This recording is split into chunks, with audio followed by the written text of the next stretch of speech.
Hey everyone, Lori with Hardworking Mom here. I wanted to talk to you today about a question that I get all the time, and that is sublimation. So, what is sublimation? How I use it, and how it can really help a business grow. So, let's talk about what sublimation is first. Sublimation is a process that you transfer ink onto a substrate. So, it could be metal signs, it could be t-shirts, it could be cups, it could be mugs, mouse pads. There are really a lot of things that you can sublimate on. So what it requires is that a blank, so that's what they're called, blanks, have a polyester coating that will allow you to sublimate on. So in order to sublimate, there are really three things you need. You need a sublimation printer, you need a blank to sublimate on, and you need a heat press. So the way that sublimation works is that you print your design off of a sublimation printer, and then you put it with your blank and you heat press it on. So the heat allows it to infuse with the polyester coating. It's not like other things such as vinyl. So if you're using anything to do vinyl now, you know that there's always the ability to take that vinyl off.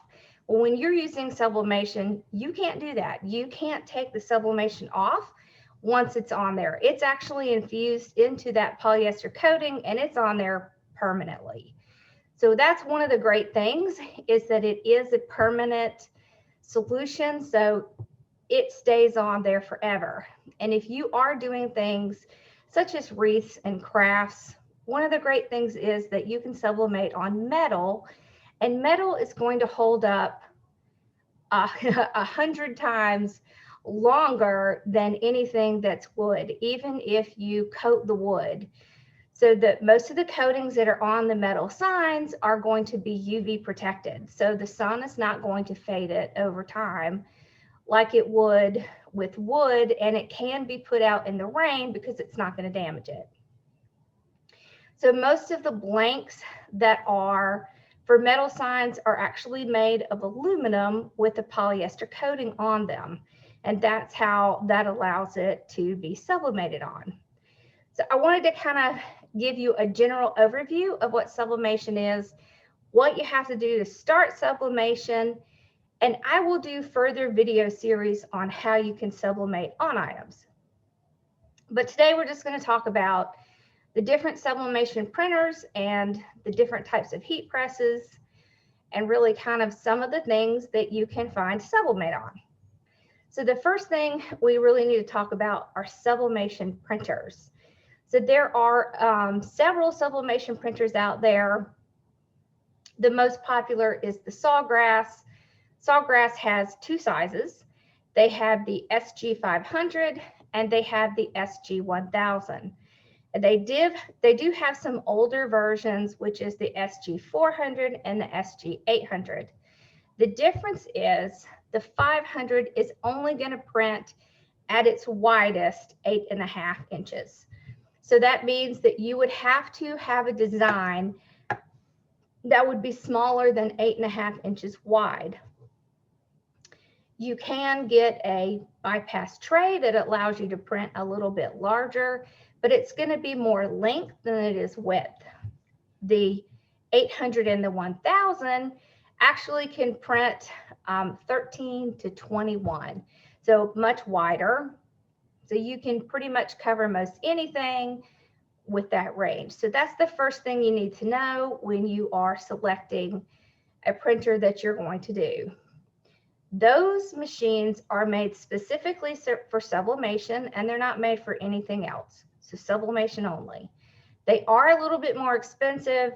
So the SG500 ranges from $500 to $600 depending on what package you get, and the 1000 can range from $1,300 up to $1,600, and it does depend on what you pick. So it comes with starting ink, and the ink that's on the SG1000 you get in a XL size, so you can keep that printer ink going longer. One of the things with the Sawgrass printers is that you have to pick what type of ink you're going to use, and you have to stay with it. So once you've used, we'll say, a Sublimation ink in your Sawgrass machine, you never want to change from that, because one, you would void your warranty, and two, you could clog up your machine. So you want to be really specific and careful when you're picking out what type of machines. So the other kind of machine that you can get is you can actually take Epson printers and you can convert them into sublimation. And the reason is that Epson they have fillable ink tanks.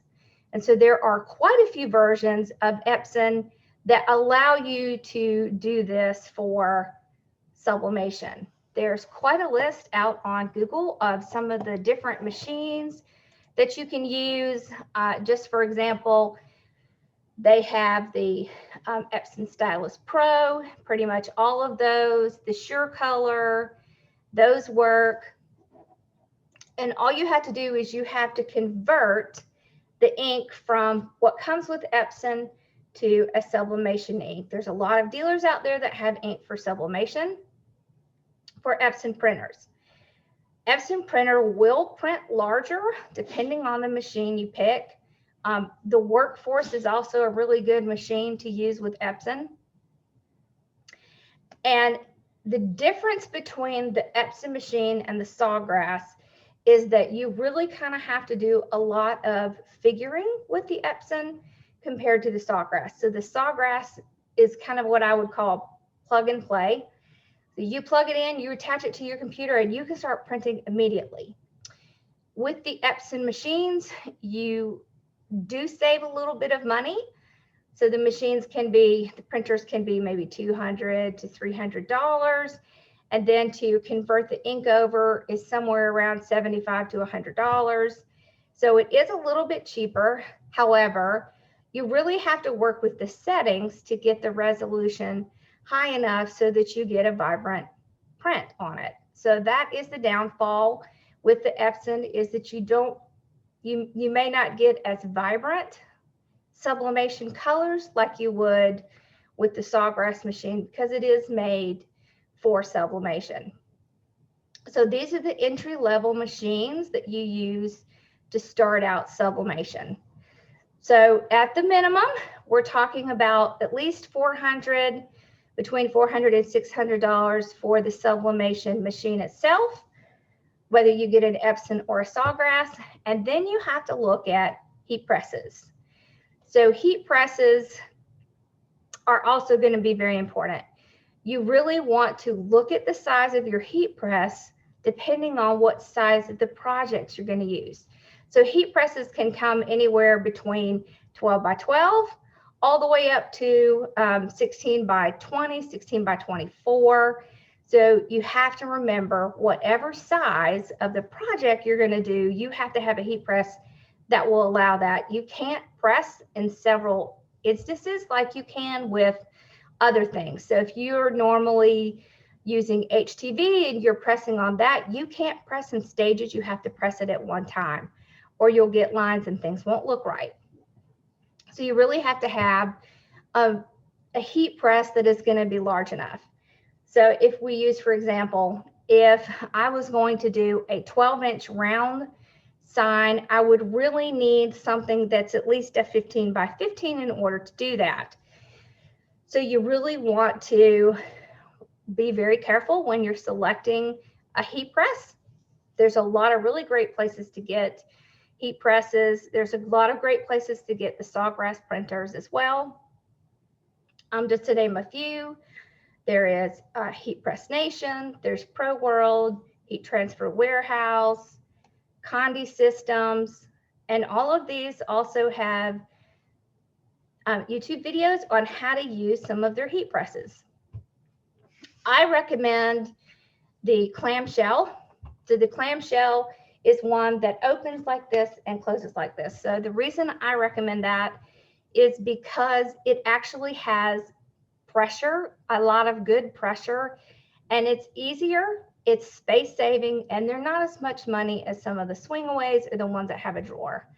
So we use clamshell on a regular basis, and I absolutely love it. We've had all different kinds, and it really is more of a workhorse, the clamshell design. And I just think it's a great product. So there's really no need to spend extra money to get a swing away when the clamshell actually takes up less space and is a little bit less money. So the other thing with specifically with the sawgrass machines is you have to select what type of ink that you want to put in your machine. So there are a couple different kinds. There is Sublimation, there is Chromoblast, and there is an Easy Subli. So Easy Subli is a new ink. Sublimation has been around for a while. I prefer Sublimation. It works really well. I haven't had any issues with it. And then the other one, the Chromoblast, is actually for cotton only. So when you are sublimating, one of the things that you need to understand is that you really need to sublimate on light things, light colors.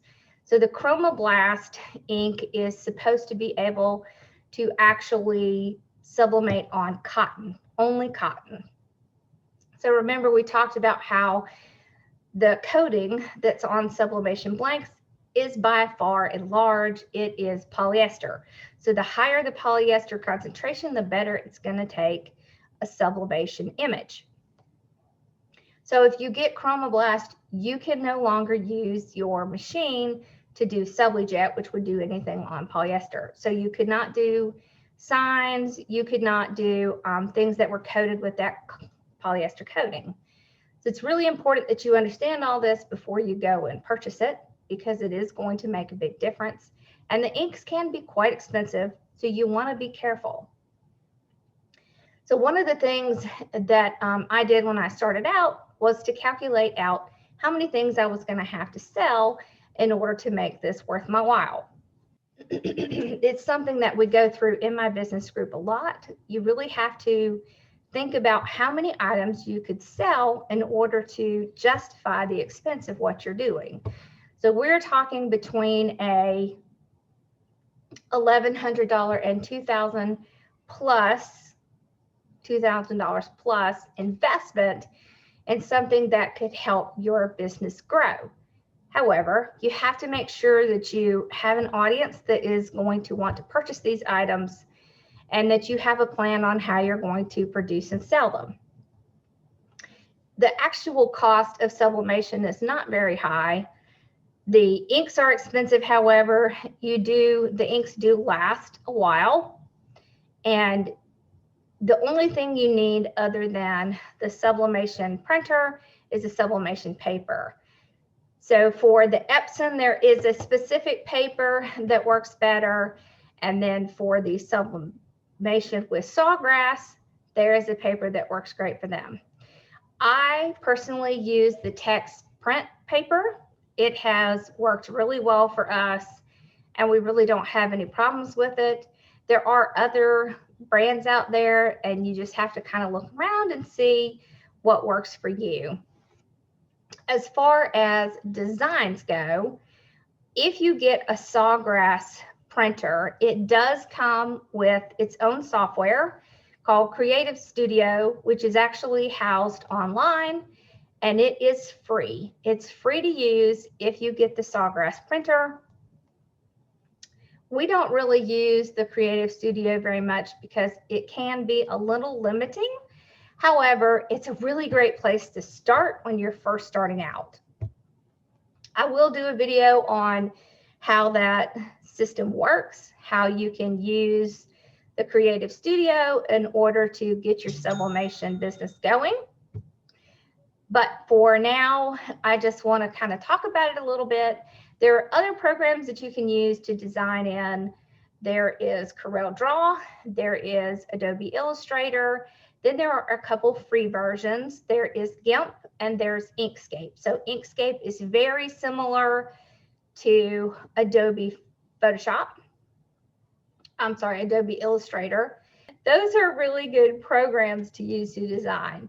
If you're not someone who can actually design yourself, you can purchase designs from lots of different places. There's tons of places that have designs that you can purchase. You just have to be super careful to check and make sure that they allow commercial use and that there's not an extra charge for commercial use. Design Bundles is one. They also have a lot of great videos out at Design Bundles on different things that you can use their designs on.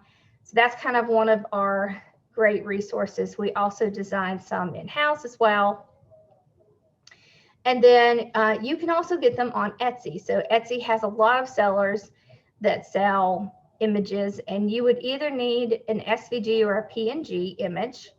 So SVG allows you to change the colors and things like that. And PNG is kind of a set image with no background. It's really a lot of fun once you get into starting to design. It can give your business another area of revenue, which is always something that you want when you are trying to make your craft or your passion into a business. So it is a great road to go down. There are costs, so you do have to evaluate that and think about how that is going to work. You also have to think about, all of these upfront costs that you're going to have to use in order to get this going. I did want to show you one of the sites that I kind of like to go to sometimes. So this is Nashville Wholesale. They're not really wholesale, so they don't require you to have a retail license. But this is a great place that you can get items that you can sublimate on. So you can see they have all different types of things that you can sublimate on, and you can see here, this is what it looks like when you have sublimated on it. They also have some transfers available if you wanted to just try out sublimation and see if you like it. So they have some transfers that they sell on here. And I thought that it would be a great resource just to tell you about in case you wanted to try it out without having to purchase a machine. This is Sawgrass itself. Okay, so they have some information on their website as well, and you can see some of the products. Here is the SG500. This is what the machine looks like. This is the SG1000, so you can see it is a wider base. Okay, and this is more of an industrial version. So you might want to just come out and take a look at Sawgrass. This is Creative Studio. So you can actually make all of your designs right in Creative Studio. They have actual designs already loaded in here that you can use for your projects. You do have to decide whether you want the free version or the premium version. But it's a really great place to just get started. So you could just go out and do some research, think about what you would like to do. And I will be doing some videos on how you can get it started, how you can design, what types of things you need to look for with heat press. And if you're really interested in this journey, you can always join my design or my business group, because we talk a lot about these types of things in both my design and my business group. We actually go through every other week, we go through sublimation training of something new to sublimate on and how it works. In the business group, of course, we talk about how you can add revenue to your business. And I actually go through a calculator in my group that tells you exactly how many things that you need to sell in order to pay this off. So it's some of the things that I provide for my business group is bookkeeping sheets, anything that helps you accounting wise, taxes, things of that nature that are in my background. And one of the most important things is how to price out your products and how to make sure that you are actually making a profit on the products that you produce. So there are links in the description below, so make sure to check those. And if there is another subject that you'd like me to talk about as far as sublimation, and we will be actually going through some of the products, make sure that you put in the comments below what you would like to see. And I will see y'all again soon. Thank you so much for watching, and make sure to subscribe. Bye, y'all.